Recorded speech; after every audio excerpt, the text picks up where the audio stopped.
ನಮಸ್ಕಾರ ಸ್ನೇಹಿತರೆ, ಇದೀಗ ತಾನೇ ಬಂದ ರಾಜ್ಯದ ಮಾಹಿತಿಗಳು. ಎಲ್ಲಾ ಗೃಹಲಕ್ಷ್ಮಿ ಯೋಜನೆ ಫಲಾನುಭವಿಗಳಿಗೆ ಮುಖ್ಯವಾದ ಸೂಚನೆ. ಮೃತಪಟ್ಟ ಫಲಾನುಭವಿಗಳಿಗೂ ಕೂಡ ಜಮೆ ಆಗುತ್ತಿರುವ ಹಣಕ್ಕೆ ಬ್ರೇಕ್. ಸರ್ಕಾರದಿಂದ ಹೊಸ ನಿರ್ಧಾರ. ಇನ್ನು ಮುಂದೆ ಇಂಥವರಿಗೆ ಮಾತ್ರ 2,000 ರೂಪಾಯಿ ಜಮಾ. ಮತ್ತೊಂದಡಿಯಲ್ಲಿ ಸದನದಲ್ಲಿ ಸಿಎಂ ಡಿ ಕೆ ಶಿವಕುಮಾರ್ ಅವರ ಹೇಳಿಕೆ. ಯೌವನ, ಹಣ ಮತ್ತು ಅಧಿಕಾರ ಒಂದೆಡೆಗೆ ಸೇರಬಾರದು ಎಂದಿದ್ದಾರೆ. ಇದೇ ಒಂದು ನಡುವೆ ನೀವು ಸಿಎಂ ಸ್ಥಾನಕ್ಕೆ ಸೆಟ್ ಆಗ್ತಿಲ್ಲ ಎಂದು ಡಿ ಕೆ ಶಿವಕುಮಾರ್ ಅವರಿಗೆ ಬಿಜೆಪಿಯ ನಾಯಕ ಸುನಿಲ್ ಕುಮಾರ್ ಅವರು ಹೇಳಿಕೆ ಕೊಟ್ಟಿದ್ದಾರೆ. ಯಾಕೆ ಏನಾಯ್ತು ನೋಡೋಣ. ಮತ್ತೊಂದೆಡೆಯಲ್ಲಿ ರೈತರ ಕೃಷಿ ಸಾಲ ಮನ್ನಾ ಘೋಷಣೆ. 75,000 ರೂಪಾಯಿವರೆಗಿನ ಸಾಲವನ್ನು ಮನ್ನಾ ಮಾಡುವುದಾಗಿ ಹೇಳಲಾಗಿದೆ. ಎಷ್ಟು ಸಾಲ ಮನ್ನಾವಾಗುತ್ತೆ, ಯಾರದು ಸಾಲ ಮನ್ನಾವಾಗುತ್ತೆ ಎಲ್ಲ ಸುದ್ದಿ ಬಂದಿವೆ ಸ್ನೇಹಿತರೆ. ಮತ್ತೊಂದಡಿಯಲ್ಲಿ LPG ಸಿಲಿಂಡರ್ ಬಳಕೆದಾರರಿಗೆ ಕೇಂದ್ರ ಸರ್ಕಾರದಿಂದ ಸಿಹಿ ಸುದ್ದಿ. ಮತ್ತೊಮ್ಮೆ KYC ದಿನಾಂಕ ವಿಸ್ತರಿಸಲಾಗಿದ್ದು ಈಗಲಾದರೂ ಎಚ್ಚೆತ್ತುಕೊಳ್ಳಿ, ಇಲ್ಲವೆಂದರೆ ಸಿಲಿಂಡರ್ ಸಂಪರ್ಕವೇ ಕಟ್ ಮಾಡಲಾಗುತ್ತೆ. ಇನ್ನು ಕೊನೆಯದಾಗಿ ಕರ್ನಾಟಕದ 31 ಜಿಲ್ಲೆಗಳಿಗೆ ಉಸ್ತುವಾರಿ ಸಚಿವರ ನೇಮಕ. ಯಾವ ಜಿಲ್ಲೆಗೆ ಯಾರನ್ನ ನೇಮಕ ಮಾಡಲಾಗಿದೆ ಅಧಿಕೃತವಾದ ಪಟ್ಟಿ ಬಂದಿದ್ದು ಆ ಬಗ್ಗೆಯೂ ಕೂಡ ನೋಡೋಣ ಸ್ನೇಹಿತರೆ. ಎಲ್ಲ ಮಾಹಿತಿ ಡೀಟೇಲ್ ಆಗಿ ನೋಡೋಕ್ಕೂ ಮೊದಲು ನೀವು ಸುದ್ದಿ 9 ಯೂಟ್ಯೂಬ್ ಚಾನಲ್ಗೆ ಮೊದಲು ಬಾರಿ ಭೇಟಿ ನೀಡುತ್ತಿದ್ರೆ ದಯವಿಟ್ಟು ಸಬ್ಸ್ಕ್ರೈಬ್ ಮಾಡಿಕೊಳ್ಳಿ. ಪಕ್ಕದಲ್ಲಿ ಕಾಣಿಸುವ ಗಂಟೆ ಕೂಡ ಒತ್ತಿದ್ರೆ ಕರ್ನಾಟಕದ ಮಾಹಿತಿಗಳು ನಿಮಗೆ ಸಿಗುತ್ತವೆ. ವಿಡಿಯೋಗೆ ನೀವು ಲೈಕ್ ಮಾಡ್ತಾ ವಿಡಿಯೋನ ಪೂರ್ತಿ ನೋಡಿ. ಬನ್ನಿ ಸ್ನೇಹಿತರೆ, ಎಲ್ಲ ಮಾಹಿತಿಗಳನ್ನು ಡೀಟೇಲ್ ಆಗಿ ನೋಡೋಣ.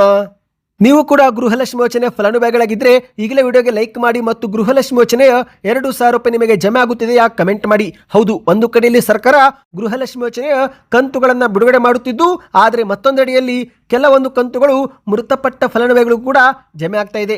ಹೌದು ಸ್ನೇಹಿತರೆ, ರಾಜ್ಯ ಸರ್ಕಾರದಿಂದ ಮೃತಪಟ್ಟ ಫಲಾನುಭವಿಗಳಿಗೆ ಲಕ್ಷಾಂತರ ಹಣ ಜಮಾ ಆಗುತ್ತಿರುವ ಹಿನ್ನೆಲೆಯಲ್ಲಿ ರಾಜ್ಯದ ಮಹಿಳಾ ಮತ್ತು ಮಕ್ಕಳ ಅಭಿವೃದ್ಧಿ ಇಲಾಖೆಯು ಗೃಹಲಕ್ಷ್ಮಿ ಯೋಜನೆಯ ಪರಿಷ್ಕರಣೆಗೆ ಕೈ ಹಾಕಿದ್ದು, ಇದೇ ಮಧ್ಯೆ ಒಂದು ವರದಿಯೂ ಕೂಡ ಬಿಡುಗಡೆ ಮಾಡಿದೆ. ಹೌದು, ನೋಂದಣಿಯಾದಂಥ ಫಲಾನುಭವಿಗಳ ಪೈಕಿ ಇದುವರೆಗೆ ಕರ್ನಾಟಕದಲ್ಲಿ 2,88,376 ಮಹಿಳೆಯರು ಮರಣ ಹೊಂದಿದ್ದಾರೆ ಎಂದು ಮಹಿಳಾ ಮತ್ತು ಮಕ್ಕಳ ಅಭಿವೃದ್ಧಿ ಇಲಾಖೆಯು ಮಾಹಿತಿ ಬಿಡುಗಡೆ ಮಾಡಿದೆ. ಇನ್ನು ಈ ಒಂದು ಮೃತಪಟ್ಟ ಪೈಕಿಯಲ್ಲಿ ಸುಮಾರು 1,03,922 ಫಲಾನುಭವಿಗಳ ಮೃತ ಕುಟುಂಬದ ಸದಸ್ಯರು ಯಜಮಾನಿ ಹೆಸರನ್ನ ಬದಲಾಯಿಸಿ ಮುಂದಿನ ಯಜಮಾನಿ ಹೆಸರನ್ನ ನಮೂದಿಸಿ ಮತ್ತೆ ಮರುನೋಂದಣಿ ಮಾಡಿಕೊಂಡು ಧನ ಸಹಾಯ ಕೂಡ ಪಡೆದುಕೊಳ್ಳುತ್ತಿದ್ದಾರೆ ಎಂದು ಮಹಿಳಾ ಮತ್ತು ಮಕ್ಕಳ ಅಭಿವೃದ್ಧಿ ಇಲಾಖೆಯು ತಿಳಿಸಿದೆ. ಹೌದು ಸ್ನೇಹಿತರೆ, ಇದುವರೆಗೆ ಗೃಹಲಕ್ಷ್ಮಿ ಯೋಜನೆಯಡಿಯಲ್ಲಿ ಒಟ್ಟು 1,30,30,00,000ಕ್ಕೂ ಅಧಿಕ ಜನರು ನೋಂದಣಿ ಮಾಡಿಕೊಂಡಿರುವುದಾಗಿ ಈ ಒಂದು ಮಾಹಿತಿಗ ಬಂದಿದ್ದು, ಇನ್ನು ಇದರ ಜೊತೆಗೇನೆ ಫಲಾನುಭವಿಗಳ ಪಟ್ಟಿಯಲ್ಲಿ ಸುಮಾರು 1,94,000 ಮಹಿಳೆಯರು ಆದಾಯ ತೆರಿಗೆ ಪಾವತಿದಾರರು ಮತ್ತು GST ರಿಟರ್ನ್ ಸಲ್ಲಿಕೆ ಮಾಡುವವರಾಗಿದ್ದು ಅವರನ್ನು ಅನರ್ಹರೆಂದು ಪರಿಗಣಿಸಲಾಗಿದೆ ಎಂದು ಹೇಳಲಾಗಿದೆ. ಹೌದು, IT ರಿಟರ್ನ್ ಕುರಿತು ಅಧಿಕಾರಿಗಳು ಎಲ್ಲವನ್ನು ಕೂಡ ಚೆಕ್ ಮಾಡುತ್ತಿದ್ದು, ಯಾರಾದರೂ ಫಲಾನುಭವಿಗಳು IT ರಿಟರ್ನ್ ಅಥವಾ GST ರಿಟರ್ನ್ ಸಲ್ಲಿಕೆ ಮಾಡುತ್ತಿದ್ದರೆ ಅಂತವರನ್ನು ಅನರ್ಹರು ಎಂದು ಪಟ್ಟಿಯಿಂದ ಕೈಬಿಡಲಾಗಿದೆ ಎಂದು ಹೇಳಲಾಗಿದೆ. ಮತ್ತು ಸ್ನೇಹಿತರೆ, ಇನ್ನು ಮುಂದೆ ಮರಣ ಹೊಂದಿರುವ ಫಲಾನುಭವಿಗಳಿಗೆ ಹಣ ಜಮಾ ಆಗುವುದಿಲ್ಲ. ಹೌದು, ಸರ್ಕಾರದ ಈ ಜನ್ಮ ಕುಟುಂಬ ಎಂಬ ತಂತ್ರಾಂಶದಲ್ಲಿ ಎಲ್ಲ ಮಾಹಿತಿಗಳನ್ನು ಪರಿಶೀಲಿಸಲಾಗುತ್ತಿದ್ದು, ಇನ್ನು ಮುಂದೆ ಮೃತಪಟ್ಟ ಫಲಾನುಭವಿಗಳ ಬ್ಯಾಂಕ್ ಖಾತೆಗೆ ಹಣವನ್ನು ಜಮಾ ಮಾಡೋದಿಲ್ಲ ಎಂದು ಕೂಡ ಹೇಳಲಾಗುತ್ತಿದೆ. ಶೀಘ್ರವೇ ಸರ್ಕಾರ ಈ ಒಂದು ಮೃತಪಟ್ಟ ಫಲಾನುಭವಿಗಳಿಗೆ ಹಣ ಜಮಾ ಆಗುವುದನ್ನು ತಡೆಯಲು ಹೊಸ ಮಾರ್ಗಸೂಚಿಯೂ ಕೂಡ ಬಿಡುಗಡೆ ಮಾಡಲಿದೆ ಎಂದು ಹೇಳಲಾಗಿದೆ. ನಿಮ್ಮ ಬ್ಯಾಂಕ್ ಖಾತೆಗೆ ಗೃಹಲಕ್ಷ್ಮಿ ಯೋಜನೆ ಹಣ ಜಮಾ ಆಗ್ತಾ ಇದೆಯಾ ಕಮೆಂಟ್ ಮಾಡಿ ತಿಳಿಸಿ ಸ್ನೇಹಿತರೆ. ಬನ್ನಿ ಎರಡನೇ ಮಾಹಿತಿಗೆ ಹೋಗೋಣ. ಮುಖ್ಯಮಂತ್ರಿ ಡಿ ಕೆ ಶಿವಕುಮಾರ್ ಅವರು ಅಧಿವೇಶನದಲ್ಲಿ ಯೌವನ, ಹಣ ಮತ್ತು ಅಧಿಕಾರ ಒಂದೆಡೆಗೆ ಸೇರಬಾರದು, ಇದು ಅಪಾಯ ಎಂದು ಅಭಿಪ್ರಾಯಪಟ್ಟಿದ್ದಾರೆ. ಹೌದು ಸ್ನೇಹಿತರೆ, ಯೌವನ, ಹಣ ಮತ್ತು ಅಧಿಕಾರ ಇದು ಒಂದೇ ಕಡೆಗೆ ಸೇರಬಾರದು. ಹೀಗೇನಾದರೂ ಆದರೆ ಅದು ಅಪಾಯವಾಗಿರುತ್ತೆ ಎಂದು ಡಿ ಕೆ ಶಿವಕುಮಾರ್ ಅವರು ವಿಧಾನಸಭೆಯಲ್ಲಿ ಕಲಾಪದ ಮಧ್ಯೆ ಮಾತನಾಡಿದ್ದಾರೆ. ಹೌದು, ವಿದ್ಯಾರ್ಥಿ ಕಾಲದಿಂದಲೇ ರಾಜಕೀಯ ಮಾಡಲು ಬೆಂಗಳೂರಿಗೆ ಬಂದವನು ನಾನು ಈಗ ಅಧಿಕಾರ ಅನುಭವಿಸಿದ್ದೇನೆ. ಆದರೆ ಅಧಿಕಾರ ಎನ್ನುವುದು ಶಾಶ್ವತವಲ್ಲ. ಯೌವನ, ಹಣ, ಅಧಿಕಾರ ಒಂದೇ ಕಡೆಗೆ ಸೇರಬಾರದು, ಇದು ಬಹಳ ಅಪಾಯ. ಇನ್ನು CM ಸ್ಥಾನವನ್ನು ಗೌರವದಿಂದ ನಾನು ನಡೆಸಿಕೊಂಡು ಬಂದೆ. ಯಾರ ವಿರುದ್ಧವೂ ಕೂಡ ಈ ಒಂದು CM ಸ್ಥಾನದಿಂದ ದ್ವೇಷ ನಾನು ಮಾಡಲ್ಲ. ಮುಕ್ತ ಮನಸ್ಸಿನಿಂದ ರಾಜ್ಯದ ಜನರ ನಾನು ಸೇವೆ ಮಾಡುತ್ತೇನೆ. ರಾಜಕೀಯದಲ್ಲಿ ಅಧಿಕಾರ ದುರುಪಯೋಗವಾಗಬಾರದು, ವಿಪಕ್ಷಗಳ ಟೀಕೆ ಇರಲಿ, ಆದರೆ ಜನರ ಸೇವೆನೇ ಅಂತಿಮವಾಗಿರಲಿ ಎಂದು ಡಿ ಕೆ ಶಿವಕುಮಾರ್ ಅವರು ಅಭಿಪ್ರಾಯಪಟ್ಟಿದ್ದಾರೆ. ಇನ್ನು ಡಿ ಕೆ ಶಿವಕುಮಾರ್ ಅವರ ಮಾತಿನ ನಡುವೆನೇ ಬಿಜೆಪಿಯ ಸದಸ್ಯರಾಗಿರುವ ಸುನಿಲ್ ಕುಮಾರ್ ಅವರು ಎದ್ದು ನಿಂತು ಮಾತನಾಡಿದ್ದು, ನಿಮ್ಮ ಆಲೋಚನೆಗಳನ್ನ ಜಾರಿಗೆ ತರಲು ನಿಮ್ಮ ಪಕ್ಷವೇ ನಿಮಗೆ ಬಿಡೋದಿಲ್ಲ, ಮಂತ್ರಿ ಮಂಡಲ ಮಾಡಲು ನಿಮ್ಮ ಹೈಕಮಾಂಡ್ ನಿಮಗೆ ಬಿಡಲಿಲ್ಲ, ನಿಮ್ಮ ಆಯ್ಕೆ ಯಾವುದು ಇದೆ ಸಂಪುಟದಲ್ಲಿ, ನಿಮ್ಮ ಮುಂದೆ ಅವರು ಏನೂ ಕೂಡ ಕೇಳಲಿಲ್ಲ ಎಂದು ಸುನಿಲ್ ಕುಮಾರ್ ಅವರು ಕಾಲೆಳೆದಿದ್ದಾರೆ. ಅಷ್ಟು ಮಾತ್ರವಲ್ಲ ಸ್ನೇಹಿತರೆ, ನೀವು ವೇದಾಂತಿ ಆಗುವುದು ಒಳ್ಳೆಯದು, ನಿಮಗೆ CM ಸ್ಥಾನ ಸೆಟ್ ಆಗ್ತಿಲ್ಲ ಎಂದು ಡಿ ಕೆ ಶಿವಕುಮಾರ್ ಅವರಿಗೆ ಸುನಿಲ್ ಕುಮಾರ್ ಅವರು ಹೇಳಿಕೆ ಕೊಟ್ಟಿದ್ದಾರೆ. ಹೌದು, ಆಡಳಿತ ಪಕ್ಷ ಮತ್ತು ವಿಪಕ್ಷ ನಾಯಕರ ನಡುವೆ ನಡೆದಂತ ಸದನದ ಸಾರಸ್ಯಕರ ಮಾತುಕತೆಯಲ್ಲಿ ಈ ಒಂದು ಮಾತುಗಳು ಕೇಳಿಬಂದಿದೆ. CM ಮಾತನಾಡುತ್ತಿರುವಾಗ ಪದೇ ಪದೇ ಮಧ್ಯಪ್ರವೇಶ ಮಾಡಿ ಸುನಿಲ್ ಕುಮಾರ್ ಅವರು ಕಾಲೆಳೆದಿದ್ದಾರೆ. ಏನು ಸುನಿಲ, ನನ್ನನ್ನು ಕಂಡ್ರೆ ಇಷ್ಟೊಂದು ಕೋಪ ಎಂದು ಡಿ.ಕೆ. ಶಿವಕುಮಾರ್ ಅವರು ಹೇಳಿದ್ದು. ಅದಕ್ಕೆ ಉತ್ತರಿಸಿದಂಥ ಸುನಿಲ್ ಕುಮಾರ್ ಅವರು, ನೀವು ಬಹಳ ಉದಾರಿಗಳು, ಯಾರಿಗೂ ತೊಂದರೆ ಕೊಡಲ್ಲ, ಆದರೆ ನಿಮ್ಮ ಸಂಪುಟದಲ್ಲಿ ನಿಮಗೆ ತೊಂದರೆ ಕೊಡಲು ತುಂಬಾ ಜನ ಇದ್ದಾರೆ ಎಂದು ಹೇಳಿಕೆ ಕೊಟ್ಟಿದ್ದಾರೆ. ಆಗ ಅದಕ್ಕೆ ಡಿ.ಕೆ. ಶಿವಕುಮಾರ್ ಅವರು ಉತ್ತರಿಸಿ, lord protect me from my friends, I can care of my enemies ಎಂದು ತಿರುಗೇಟು ಕೊಟ್ಟಿದ್ದಾರೆ. ಅಂದ್ರೆ ದೇವರು ನನಗೆ ಸ್ನೇಹಿತರಿಂದ ಕಾಪಾಡ್ತಾರೆ, ಶತ್ರುಗಳನ್ನ ನಾನು ಎದುರಿಸುತ್ತೇನೆ ಎಂದು ಡಿ.ಕೆ. ಶಿವಕುಮಾರ್ ಅವರು ಇಂಗ್ಲಿಷ್ನಲ್ಲಿ ಹೇಳಿದ್ದು. ಇದಕ್ಕೆ ಸುನಿಲ್ ಕುಮಾರ್ ಅವರು ತಿರುಗೇಟು ಕೊಟ್ಟು, ನೀವು ವೇದಾಂತಿ ಆಗುವುದೇ ಒಳ್ಳೆಯದು, ನಿಮಗೆ ಸಿಎಂ ಸ್ಥಾನ ಸೆಟ್ ಆಗ್ತಿಲ್ಲ ಎಂದು ಹೇಳಿಕೆ ಕೊಟ್ಟಿದ್ದಾರೆ. ಪರಮೇಶ್ವರ್ ಅವರಿಗೆ ಬಿಟ್ಟು ಕೊಟ್ಟು ನೀವು ವೇದಾಂತಿಯಾಗಿ ಆಡಳಿತಕ್ಕೆ ನೀವು ಸೆಟ್ ಆಗ್ತಿಲ್ಲ ಎಂದು ಮತ್ತೊಮ್ಮೆ ಕಾಲೆಳೆದಿದ್ದಾರೆ. ಬನ್ನಿ ಸ್ನೇಹಿತರೆ, ಮತ್ತೊಂದು ಮಾಹಿತಿಗೆ ಹೋಗೋಣ. ನೀವು ಕೂಡ ರೈತರಾಗಿದ್ದು ಬೆಳೆ ಸಾಲ ಮಾಡಿದ್ರೆ ಅಥವಾ ಸಹಕಾರ ಸೇರಿ ರಾಷ್ಟ್ರೀಕೃತ ಬ್ಯಾಂಕುಗಳಲ್ಲಿ ಸಾಲ ಮಾಡಿದ್ರೆ ಕಮೆಂಟ್ನಲ್ಲಿ ಸಾಲ ಮನ್ನಾ ಎಂದು ಕಮೆಂಟ್ ಮಾಡಿ. ಹೌದು, ಇತ್ತೀಚೆಗೆ ಕರ್ನಾಟಕದಲ್ಲಿ ರೈತರ ಸಾಲ ಮನ್ನಾ ಮಾಡಬೇಕು ಎನ್ನುವ ಕೂಗು ಒತ್ತಾಯ ಕೇಳಿ ಬಂದಿತ್ತು. ಅದಕ್ಕೆ ಮುಖ್ಯಮಂತ್ರಿ ಡಿ.ಕೆ. ಶಿವಕುಮಾರ್ ಅವರು ಕೂಡ ಸಾಲ ಮನ್ನಾ ಬಗ್ಗೆ ಪರಿಶೀಲನೆ ಮಾಡಿ ಮಾಹಿತಿಯನ್ನು ಪಡೆದುಕೊಂಡು ಈ ಬಗ್ಗೆ ಚಿಂತನೆ ಮಾಡುವುದಾಗಿ ಭರವಸೆ ಕೊಟ್ಟಿದ್ರು. ಆದರೆ ಸ್ನೇಹಿತರೆ, ಈಗಾಗಲೇ ಒಂದು ರಾಜ್ಯದಲ್ಲಿ ಸಾಲ ಮನ್ನಾ ಘೋಷಣೆ ಮಾಡಲಾಗಿದೆ. ಹೌದು, ಕರ್ನಾಟಕದ ನೆರೆ ರಾಜ್ಯ ತಮಿಳುನಾಡಿನ ಮುಖ್ಯಮಂತ್ರಿ ಸಿಎಂ ವಿಜಯ್ ಅವರು ಅಲ್ಲಿನ ರೈತರ 75,000 ರೂಪಾಯಿವರೆಗಿನ ಸಹಕಾರದ ಕೃಷಿ ಸಾಲವನ್ನ ಮನ್ನಾ ಎಂದು ಘೋಷಣೆ ಮಾಡಿದ್ದಾರೆ. ಹೌದು, 75,000 ರೂಪಾಯಿವರೆಗಿನ ಸಹಕಾರ ಕೃಷಿ ಸಾಲವನ್ನು ಸಂಪೂರ್ಣ ಮನ್ನಾ ಮಾಡುವುದಾಗಿ ತಮಿಳುನಾಡಿನ ಮುಖ್ಯಮಂತ್ರಿ ಜೋಸೆಫ್ ವಿಜಯ್ ಅವರು ಇವತ್ತು ಘೋಷಣೆ ಮಾಡಿದ್ದಾರೆ.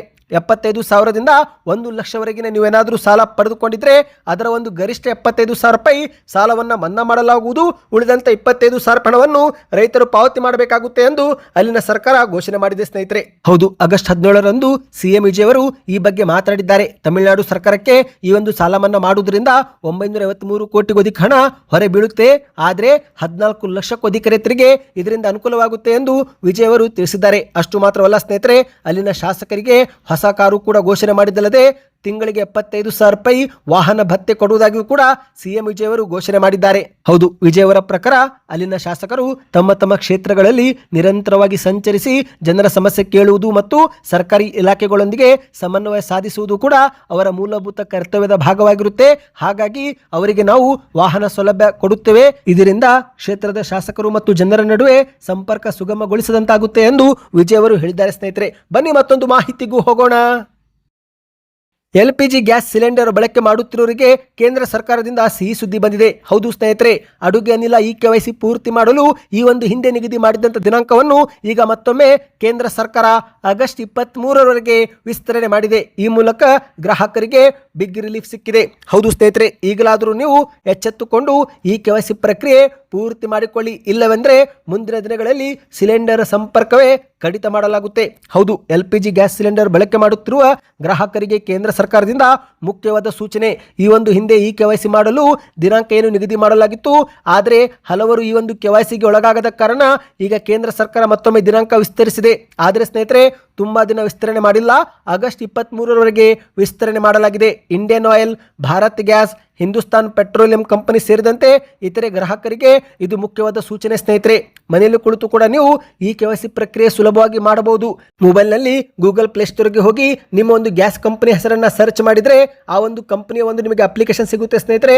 ಅಧಿಕೃತ ಅಪ್ಲಿಕೇಶನ್ ಡೌನ್ಲೋಡ್ ಮಾಡಿಕೊಂಡು ಮನೆಯಲ್ಲಿ ಕುಳಿತು ಕೂಡ ಆಧಾರ್ ಕಾರ್ಡ್ ಸಂಖ್ಯೆ ನಮೂದಿಸಿ ಲಾಗಿನ್ ಮಾಡಿಕೊಂಡು ಮುಖ ಚೆಹರೆ ಗುರುತು ತೋರಿಸುವ ಮೂಲಕ ಕೂಡ KYC ಪ್ರಕ್ರಿಯೆ ಪೂರ್ತಿ ಮಾಡಿಕೊಳ್ಳಬಹುದಾಗಿದೆ.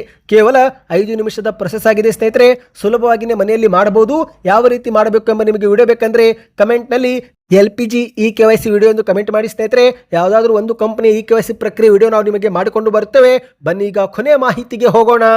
ಕೊನೆಗೂ ರಾಜ್ಯ ಸರ್ಕಾರ ಕರ್ನಾಟಕದ ಎಲ್ಲಾ ಜಿಲ್ಲೆಗಳಿಗೆ ಉಸ್ತುವಾರಿ ಸಚಿವರನ್ನು ನೇಮಕ ಮಾಡಿ ಅಧಿಕೃತ ಆದೇಶ ಹೊರಡಿಸಿದೆ. ಹೌದು, ಮುಖ್ಯಮಂತ್ರಿ ಡಿ.ಕೆ. ಶಿವಕುಮಾರ್ ಅವರ ಅನುಮೋದನೆ ಮೇರೆಗೆ ರಾಜ್ಯಪಾಲರ ಆದೇಶಾನುಸಾರ ಈ ಒಂದು ನೇಮಕಾತಿ ತಕ್ಷಣದಿಂದಲೇ ಜಾರಿಗೆ ಬರುವಂತೆ ಅಧಿಸೂಚನೆ ಪ್ರಕಟಿಸಲಾಗಿದೆ. ಹಾಗಾದ್ರೆ ಯಾವೆಲ್ಲ ಜಿಲ್ಲೆಗಳಿಗೆ ಯಾರನ್ನ ಉಸ್ತುವಾರಿಯಾಗಿ ಮಾಡಲಾಗಿದೆ ಆ ಬಗ್ಗೆ ಮಾಹಿತಿ ನೋಡೋಣ ಸ್ನೇಹಿತರೆ. ಅದಕ್ಕಿಂತ ಮೊದಲು ಇದುವರೆಗೆ ನೀವು ವಿಡಿಯೋಗೆ ಲೈಕ್ ಮಾಡಿಲ್ಲವೆಂದರೆ ದಯವಿಟ್ಟು ಲೈಕ್ ಮಾಡಿ.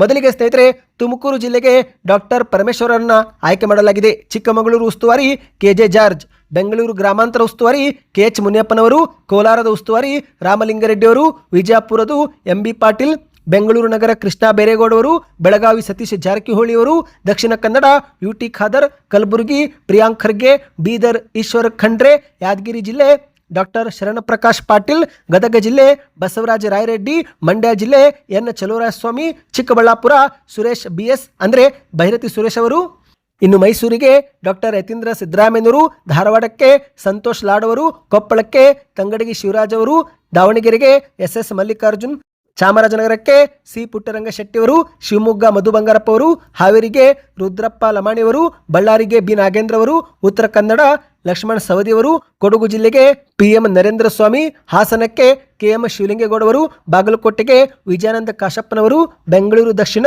HC ಬಾಲಕೃಷ್ಣ, ರಾಯಚೂರಿಗೆ ಅಜಯ್ ಸಿಂಗ್, ಉಡುಪಿಗೆ ರಿಜ್ವಾನ್ ಅರ್ಷದ್, ಚಿತ್ರದುರ್ಗಕ್ಕೆ T ರಘುಮೂರ್ತಿ ಮತ್ತು ವಿಜಯನಗರಕ್ಕೆ KS ಬಸವಂತಪ್ಪ. ನಿಮ್ಮದು ಯಾವುದು ಊರು ಕಮೆಂಟ್ ಮಾಡಿ ಸ್ನೇಹಿತರೆ.